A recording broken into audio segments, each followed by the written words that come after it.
creo que el propio ministro de Economía y Finanzas, Felipe Chapman, ha admitido que hubo deslices y hubo situaciones que hubo que corregir dentro del marco del proceso de formulación del presupuesto, etcétera. Y que son situaciones que tienen que definitivamente evitarse, ¿no? Y eso ahí no hay muchas excusas que valgan. Lo admite así mismo el propio Ministerio de Economía y Finanzas. Sin embargo, hay algunas consideraciones que tienen que ver con las mismas llamadas leyes que tienen que ver con el presupuesto. Lo primero es que con frecuencia en Panamá se esgrime el argumento de que es que está por ley, pero también eso omite una realidad y es que muchas de esas leyes se han logrado a través de lo que comúnmente se denomina conquista, que es que la gente se lanza a la calle y que se en la calle y que dice. Estamos de vuelta aquí en la mañana Ancon por Radio Ancon 92.1 FM y radioancon.com y comenzamos con Mirador Económico, nada más y nada menos que con don Horacio Estriví, economista. ¿Cómo estás, Horacio? Bienvenido, buen día. Muchas gracias, feliz viernes a todos. Y en la colaboración, el ingeniero Javier Castillo. Buen día, Javier. Buen día, Guillermo. Siempre un placer estar acompañando a Guillermo y a ti. Muchas gracias, muchas gracias. Bueno, el don Horacio Estriví, que como ustedes saben, uno de los principales economistas de este país. Y como siempre tenemos temas internacionales y tenemos temas locales. Por supuesto, el tema local gira alrededor del presupuesto, pero el tema internacional este martes son las elecciones de Estados Unidos y bueno, se enfrentan dos trenes, Donald Trump y el Partido Demócrata, tal cual como lo estoy diciendo. Eh, Así es, así, así es, no es el exactamente. Partido Republicano contra el Partido Demócrata o Kamala Harris contra Trump. Qué bárbaro. Es Trump contra el Partido Demócrata. Porque Trump se ha chupado el Partido Republicano y Kamala Harris evidentemente no es el Partido Demócrata. El Partido Demócrata está detrás de ella. Entonces es una elección rara que está muy polarizada, un país muy, muy polarizado y algo crispado, ¿no? Así es. Efectivamente, Guillermo y Javier, mira, en el plano internacional yo creo que hay dos vertientes que podemos abordar en el limitado tiempo que tenemos con respecto al panorama electoral en Estados Unidos y que tiene que ver con las implicaciones que tendrían las políticas económicas que podría adoptar Donald Trump si resultara ganador o Kamala Harris, como fuera el caso. Y la mayoría de los análisis propenden a indicar que ambos probablemente generen inflación o por lo menos no va a haber una gran mejoría en cuanto a la inflación se refiere, ¿no? La verdad es que no son halagadores los panoramas que plantean los analistas con respecto a las implicaciones de las políticas económicas y de eso podemos elaborar. Lo otro es que indudablemente, como tú decías, creo que se trata de un proceso electoral sui generis, totalmente atípico y de consecuencias que todavía están por ponderarse, ¿no? Que son difíciles de anticipar por su naturaleza, su complejidad, porque efectivamente se caracterizan por la altísimo nivel de pugnacidad y de controversia y de antagonismo y de beligerancia. Es una campaña muy contenciosa y muy dividida, y los resultados electorales, lo sabemos, van a ser de photo finish, para utilizar un término hípico, ¿no? Y qué consecuencias puede tener esto en el plano geopolítico. En cuanto a Panamá, efectivamente, discutir un poquito el desenvolvimiento de la dinámica respecto de la discusión del presupuesto y de los escenarios que se desprenden, sobre todo de cara a un anuncio que hicieron algunos bancos internacionales con respecto a su perspectiva de Panamá y al hecho de que los bonos disminuyeron de precio. Explicar un poquito cuáles pueden ser las implicaciones de esa coyuntura, sobre todo de cara a la situación compleja que vive el país en virtud de la necesidad de discutir temas de gran importancia y muy controversiales, que incluirían, entre otros, en los próximos días, la posibilidad de ajustes al sistema de pensiones público. Tú sabes que a mí lo que me atrae la atención del caso de los intereses en Estados Unidos, de la inflación, es que hasta ahora la herramienta que se está usando es el tema del control de los intereses y otro par de cositas más, pero ellos han seguido gastando, el gobierno ha seguido gastando eh, e históricamente los gobiernos demócratas tienden a chorrear mucha plata, o sea, a gastar. Por lo cual yo creo que yo estoy de acuerdo contigo. Kamala no se ve como la persona que va a controlar la inflación. Y Donald Trump, por desgracia, no cumple con la definición republicana tú sabes, de ser un poquito más comedido, sino que este tipo va a entrar con algunas políticas que son peligrosas, ¿no? Indudablemente interesante opinión, Javier, y le quiero agregar algunos elementos, ¿no? Para darle fuerza. Efectivamente, la parte de digamos, de la tarjeta de venta política de la campaña de Trump ha sido que durante su periodo no hubo inflación y que por consiguiente no la habrá en un potencial periodo subsiguiente, ¿no? Y habría que analizar eso en su debido contexto. En primer lugar, cuando Donald Trump ejerce su primera presidencia, todavía prevalecían algunos de los efectos de aquella crisis global que se dio durante el 2008, que se llamó la crisis de los bonos tóxicos de hipotecarios, etcétera, y que eso provocó una gran recesión mundial. En ese momento todavía se vivía parte digamos, esa resaca económica, ¿no? De esa recesión profunda. Eso aunado a que todavía prevalecían en ese momento intereses bajos. Todo eso cambia naturalmente a raíz de la situación que se presenta con motivo del COVID y coincidió con la transición de Biden al presidente, con la transición de Trump hacia Biden y que produjo que en un periodo post-COVID, en virtud de las bajas tasas de interés que todavía prevalecían, uno o dos, del hecho de que hubo digamos, una política agresiva en términos también fiscales que inició Trump y que continuó muy alegremente el presidente Biden, hay que decirlo con toda franqueza. Ese incremento en la demanda agregada vía de una política fiscal agresiva, vía de un incremento en el gasto público, brindando transferencias, subsidios, ayudas a las personas desempleadas, etcétera. Todo eso devino en una inflación muy alta que no se había vivido en Estados Unidos durante los últimos años, ¿no? Ciertamente. Y eso provocó que se alzaran las tasas de interés. ¿Cuál es la situación, la perspectiva actual con respecto a las implicaciones, por así decir, de la política de Donald Trump en materia económica? Hay unos 3 o 4 elementos fundamentales para pasarte la guitarra y luego hablar entonces sobre la perspectiva de la candidata Harris. En primer lugar, Trump ha anunciado su determinación de incrementar eh, los aranceles casi que across the board de la mayoría de los productos. Y de una forma que a veces es hasta difícil precisar, porque a veces habla de que lo va a aumentar 100, 200 y hasta 1000%, ¿no? Una cosa que es totalmente ridícula, al punto de que su campaña dijo que él lo decía de manera eufemística, ¿no?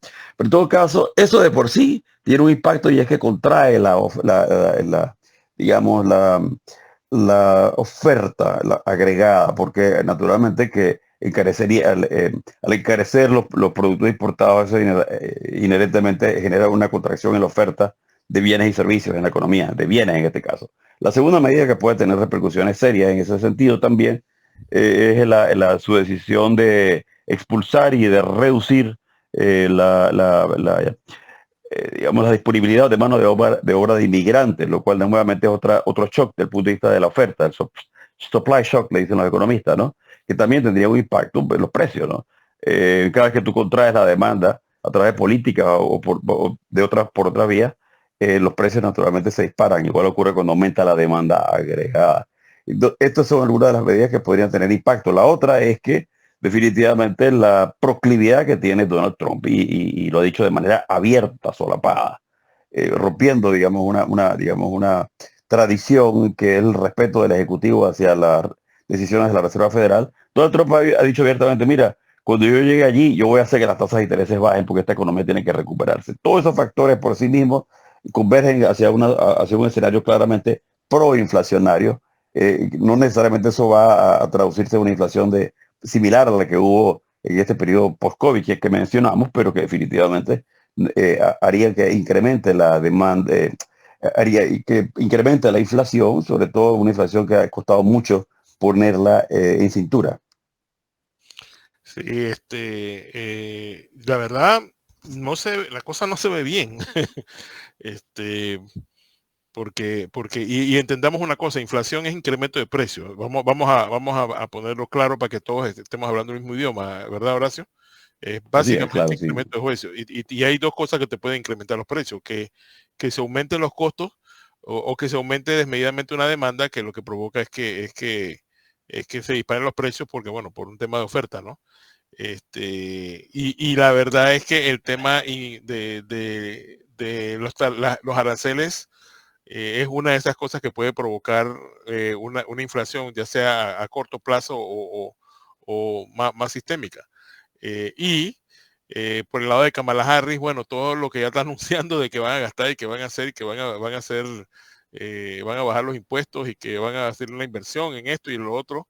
Todo eso no pareciera que fuera como una disciplina fiscal, más lo que parece es como un incremento en el gasto, ¿no? Efectivamente, un incremento del déficit y en eso coinciden ambos candidatos, con la diferencia de que quizás las propuestas de Harris son menos agresivas, ¿no? Pero sí, te tienes razón en cuanto a que definitivamente no contribuyen a una perspectiva de que se va a poner más en cintura el déficit. Por el contrario, todo pareciera indicar que el déficit se mantiene.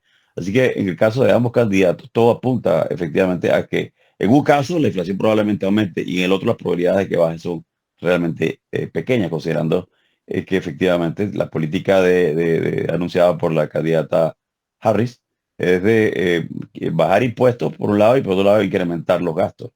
Sí. O sea que no hay ninguna perspectiva de que se propenda hacia un mayor equilibrio en cuanto a los ingresos y los egresos fiscales de Estados Claro, Unidos. Y todo claro. esto naturalmente pone en peligro un poquito la estabilidad del dólar y las perspectivas de crecimiento económico, ¿no? De salida. Son un factor de inestabilidad económica. Y si eso lo agregas al segundo componente del análisis que queríamos traer al micrófono hoy, que es el de la pugnacidad que ha caracterizado esta campaña electoral, eso le agrega un componente ahora mucho más virulento de inestabilidad, ya no por motivos económicos, sino más bien de tipo político. Al final del día nos enfrentamos a una situación inédita de la posibilidad de tener un Estados Unidos inestable políticamente. Eso Totalmente, va a ser, totalmente. mínimo va a ser interesante. Sí, caracterizada por una seria amenaza de violencia de lado y lado, porque se habla siempre de la posibilidad de que haya un levantamiento y disrupciones sociales promovidas por la derecha, si pierde Trump, pero también puede ocurrir lo opuesto, ¿no? En el caso de que perdiera, en Así el es. caso de que, entonces es un peligro latente de ambos lados. Sí, Por un lado, por otro lado, diría que es casi seguro, ya sea por lado o lado, de que va a haber una situación, van a haber situaciones anómalas, ¿no? sí, y considerando que Estados Unidos es un país hegemónico, un imperio todavía, con una gran influencia global y hemisférica, esto naturalmente genera un trastocamiento total del orden democrático a nivel mundial y lo que los expertos están señalando es básicamente que esto lo que podría ser es una situación de un vacío de poder muy contrario a lo que trata de vender Donald Trump, ¿no? De que cuando él llegue va a haber mano dura. Aquí lo que puede generarse es un enorme vacío, quiera él o no, por cuanto que, por ejemplo, suponte que Trump recurra a un mecanismo similar al que recurrió hace unos años, a tratar de evitar que haya un cambio, o mejor dicho, en este caso, que le quiten a él el triunfo. Eso podría abrir las compuertas de un reforzamiento de las autocracias, porque está sentando un precedente en uno de los países más democráticos y donde mayormente ha imperado el Estado de Derecho, ahora se aboca a una situación de casi de una disrupción civil y social, donde hay uno de las principales figuras políticas se lanza ahora a un proyecto temerario, ¿no? de fuerza, de facto casi. La señal que tú le estás mandando al mundo es decir, mira, está bien ser de facto y está bien robarse las elecciones, no hay ningún problema. Y eso era las compuertas que van a fortalecer definitivamente la autocracia a nivel mundial, ¿no? Peligroso, peligroso. Bueno, ya veremos cómo evoluciona eso, ¿no? Claro que sí. Bueno, podemos pasar a Panamá si quieres. Sí, hablemos del presupuesto, que yo pienso que es importante que hagamos el comentario, ¿no? Bueno, mira, yo creo que dos ángulos aquí, ¿no? Vamos a empezar por el técnico. Y es lo siguiente, yo creo que el propio ministro de Economía y Finanzas, Felipe Chapman, ha admitido que hubo deslices y hubo situaciones que hubo que corregir dentro del marco del proceso de formulación del presupuesto, etcétera, y que son situaciones que tienen que definitivamente evitarse, ¿no? Y eso ahí no hay muchas excusas que valgan, lo admite a sí mismo el propio Ministerio de Economía y Finanzas. Sin embargo, hay algunas consideraciones que tienen que ver con las mismas llamadas leyes que tienen que ver con el presupuesto. Lo primero es que con frecuencia en Panamá se esgrime el argumento de que es que está por ley, pero también eso omite una realidad y es que muchas de esas leyes se han logrado a través de lo que comúnmente se denomina conquista, que es que la gente se lanza a la calle y que cierran la calle y que dicen, si no me apruebas esta ley, entonces no levantamos el cierre de calle. Entonces, eso ha provocado naturalmente que se apruebe una serie de leyes que por un lugar son cuestionables desde el punto de vista técnico. En un programa aquí eh, desglosábamos los aspectos negativos, por ejemplo, de una ley que establece a priori que se tengan que asignar determinadas cantidades de montos para determinados sectores. Eso rompe con un principio fundamental de la flexibilidad que debe haber en cuanto a la formulación de un presupuesto, que debe variar de año a año, porque el proceso dinámico de la ejecución del presupuesto es evolutivo, como lo acabo de decir. Entonces, sin entrar en las disquisiciones de la desventaja enorme que tiene suponer que tú puedes resolver el problema de un sector asignándole fondos fijos, más allá de eso, la realidad es que hemos entrado en una situación en donde hay ciertas leyes que definitivamente constituyen son disfuncionales en términos de que el país pueda atender una crisis como la que tenemos ahora. Ese es uno, el otro es el del tema de la constitucionalidad, más allá de que efectivamente quizás no se presentó a tiempo el presupuesto o no. Para mí, la lección aprendida aquí es que debemos contemplar algún tipo de flexibilidad que le permita a cualquier nuevo gobierno, no a este, a los futuros, un proceso más flexible, menos rígido en cuanto al proceso de formulación presupuestaria. No es lo mismo que un gobierno que pasa de un año a otro, que sucesivamente tiene que presentar un presupuesto, etcétera, no requiere el mismo tiempo que lo puede requerir un nuevo gobierno, que tiene que hacer toda una reestructuración del sistema presupuestario. Entonces, es evidente que más allá de que se violó la Constitución o no, de que se violó la ley que establece 7%, que esas son leyes que de alguna forma establecen rigideces que no están acordes con las necesidades potenciales del país y la necesidad de un proceso más dinámico y más flexible, ¿no? Eso como punto de partida. No sé si quieres agregar algún comentario para No, continuar yo. solo para aclarar de que lo que nos pasa es que en la ley panameña el presupuesto tiene que ser aprobado en una fecha específica, y hay consecuencias si no es así, ¿correcto? Es correcto, es correcto. Y uno puede entender, ¿no?, la lógica de eso, pero cuando se torna en una camisa de fuerza para una situación como la que está el país en este momento, entonces de ahí uno empieza a examinar y a decirse, bueno, ¿hasta qué punto tiene sentido esto, no? O no. Déjame ponerte un ejemplo sencillo, mira, y esto te va a parecer un poco disparatado, y quizás nunca lo has escuchado, pero esta noche lo vas a escuchar, esta mañana. Y es lo siguiente, por ejemplo, una de las cosas ilógicas del presupuesto en Panamá es el siguiente. Normalmente la fecha que tú puedes ejecutar las inversiones públicas en construcción sobre todo es durante el verano. Pero ¿qué ocurre con el ciclo presupuestario y cómo eso choca con la realidad o el andamiaje legal de la formulación presupuestaria? Te lo pongo de forma muy sencilla.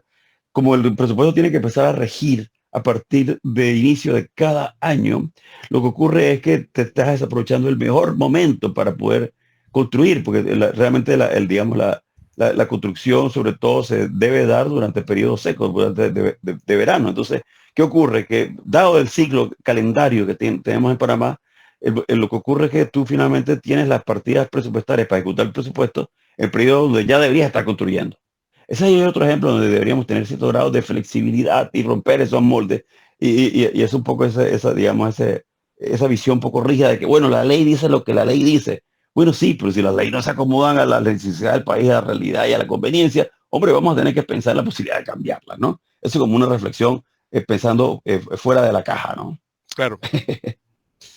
Lo segundo es que Mira, y esto esto es una mera especulación mía, pero dado el ambiente que yo vi que prevaleció en la asamblea, y esto es una opinión muy a título personal, yo creo que si no hubiera sido por el tema de los supuestos deslices que los que incurrió el Ministerio de Economía y Finanzas, si no hubiera sido eso, hubieran sido otras cosas, ¿no? Por lo que yo percibo es que, y reconozco un hecho, una realidad, es que las asambleas de todos los países, y la de Panamá no es la excepción, son por defecto, por su naturaleza misma, una naturaleza política, ¿no? Y de pugnacidad y antagonismo, pero yo no sé si podemos poner en perspectiva la realidad del país y el hecho de que si en algún momento hizo falta consenso, unidad operativa, por lo menos, ¿no? Si no idiosincrática e ideológica o partidista, por lo menos es necesario que lleguemos a un consenso y ese consenso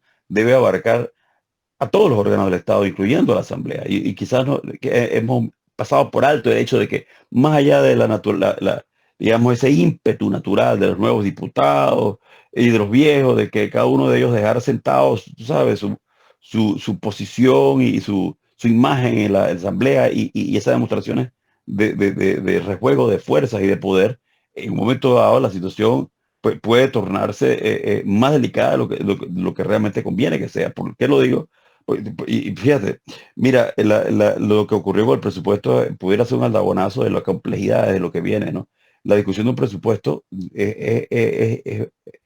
es nimio, es pequeño, al lado de la discusión de una ley de reforma a la Caja de Seguro Social. Lo que quiero decirte es que yo no sé si los diputados y el país entero puede darse cuenta que más allá de quién tiene la razón y quién no la tiene, quién tiene derecho y quién no lo tiene, y qué dice la ley y qué no dice la ley, los panameños tenemos que empezar a hacer un esfuerzo por lograr mayores consensos. Caramba, Horacio, ahí parecía que nadie está consciente de las implicaciones del proceso. Las implicaciones económicas del proceso pueden ser muy graves. Yo creo que sí estaban Javier y Horacio, pero O no les importaba, pues. no les importaba, ese es el punto. Caramba, y esto es un tipo de cosa que toca la vida directa del panameño de a pie, de la persona que no va a poder conseguir trabajo. Cuando no cumples el ciclo de crecimiento y de aprendizaje, o no te interesa cumplirlo, pues sencillamente te revientas etapas. Estos diputados, muchos de ellos, casi todos, nuevos, jamás habían presentado un presupuesto en la Asamblea. Entonces, ¿cómo es posible que de repente sean expertos? Evidentemente no lo son. Ya sabían, y yo creo que Horacio estará de acuerdo conmigo, que había que reventar algo por algún lado, y era esto o la Caja del Seguro Social, o los dos. Sí, pues todavía hay tiempo para reventar el otro, ¿no? Y es muy lamentable porque, de nuevo, yo creo que estamos perdiendo de vista el bosque por fijarnos en los palitos. Yo con eso no le resto importancia al carácter acucioso de algunos diputados que efectivamente y con justa razón reclamaron al Ministerio de Economía y Finanzas los deslices que pueden haberse cometido. Pero más allá de eso y ante el reconocimiento evidente del ministro, decir, mira, sí, cometimos algunas cosas, pero aquí está el presupuesto y aquí está para su discusión. Esa reiteración de que de los errores, etcétera. Me parece que era digamos, la excusa perfecta como para que algunos diputados buscaran su posicionamiento político, lo cual es entendible y lo cual es legítimo, ¿no? Pero que trae consecuencias políticas que no creo que, como dices, Guillermo, no creo que se han medido en toda su magnitud y toda su extensión.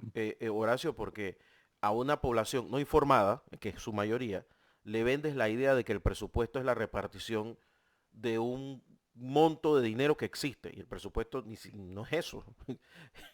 es un plan a futuro de algo que sí, es un estimado. Es efectivamente un estimado de gasto, ¿no? Y lo más irónico es que, y creo que lo planteó el ministro Chapman, decir, mira, las reiteradas quejas de que el presupuesto no alcanza, por supuesto que no alcanza ni alcanzará, porque la proclividad de la mayoría de las iniciativas de la Asamblea Legislativa han sido y parece que seguirán siendo exoneración de impuestos, ¿no? Y no se te ocurra asomarle por ahí a la Asamblea una iniciativa para aumentar los impuestos porque la van a rechazar, con razón o sin ella. Pero a la misma vez hay una disposición expedita para adoptar cualquier medida que implique lo contrario, que es la exoneración de impuestos. Entonces, hay un incentivo perverso en esa perspectiva, porque al final todos los diputados están conscientes de que ellos no van a ganar ningún voto adicional aumentando las fuentes de ingresos, y sí pueden ganar muchos votos eh, haciendo lo contrario, creando mecanismos para que la sociedad pague menos. Entonces, irónicamente, a la hora de que ocurre lo que ocurre, de que se presenta un presupuesto que con todos sus defectos, con toda su deficiencia, con todos sus posibles vicios procesales, al final cumple un objetivo y una política que había sido previamente anunciada por el gobierno nacional, el presidente de la República, en el sentido de que tenemos que ser austeros, tenemos que ser comedidos en materia fiscal. Y indudablemente, por más críticas que se le puedan imputar a este presupuesto que ha sido aprobado el día de ayer, la realidad es que es un presupuesto que por primera vez no es sustancialmente mayor al presupuesto del año anterior. Las intenciones iniciales eran que fuera menor, en un 15%. Eso fue un intento fallido. Sin embargo, hoy por hoy habría que reconocer que por primera vez el presupuesto no aumenta en forma considerable, porque es casi lo mismo que el año anterior. Este año fue de 30 millones y tanto, el año anterior fue de 30 millones y tanto. Y eso es lo que en el fondo deberíamos tratar de ver como un elemento de valía, ¿no? Y que es un elemento que tenemos que reconocer, que no existen los suficientes fondos, pero tú ves que los gremios presionan, el gremio educativo. Hoy escuché a un profesor decir, primero se queja no se asignó el 7%, y a la misma vez se queja de que además de eso se requieren más fondos todavía para mayores aumentos salariales, cuando No, sabemos en el fondo la bancada de que Vamos, pa- la bancada de Vamos votó en contra de esa ley que asignaba el 7%, pero ahora exige que se ponga en el presupuesto. No sé.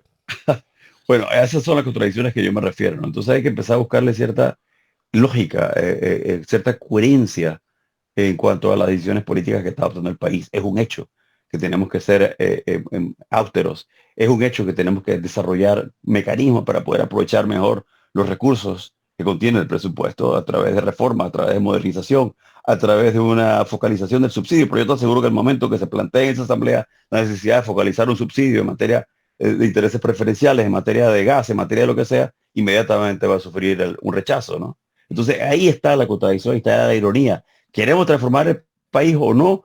¿Hay el ambiente político o no? Porque si no lo hay, lamentablemente el país difícilmente va a poder superar la coyuntura que está viviendo, ¿no? Oye, en los 5 minutos que nos quedan, los En 4 minutos realidad que nos... ya se nos acabó el tiempo, ¿ah? Ah, caramba. Se nos acabó el tiempo, no hay 5 minutos. Yo tenía un reloj en otro planeta, disculpa. Se nos acabó el tiempo. Sí, Oiga, yo nada, te yo vamos a lo... regalar una batería nueva para ese Sí, reloj, sí, sí, sí, Javier. pero hay que ayudarlo un poco, don Javier. Oye, bueno, yo los dejo en manos a partir de otra semana de Magdiel Torres y los vuelvo a ver Dios mediante en diciembre. Vale, Voy a vale. estar de vacaciones, así que nada, les agradezco mucho y bueno, muchas gracias, don Horacio Treví. Bien merecidas y felices vacaciones. Nos vemos en la próxima. Y don Javier Castillo, muchísimas gracias. Saludos, Memo. Saludos. Era Mirador Económico con Horacio Estriví, la colaboración del ingeniero Javier Castillo, aquí en la mañana Ancon por Radio Ancon. Vamos a la pausa y regresamos.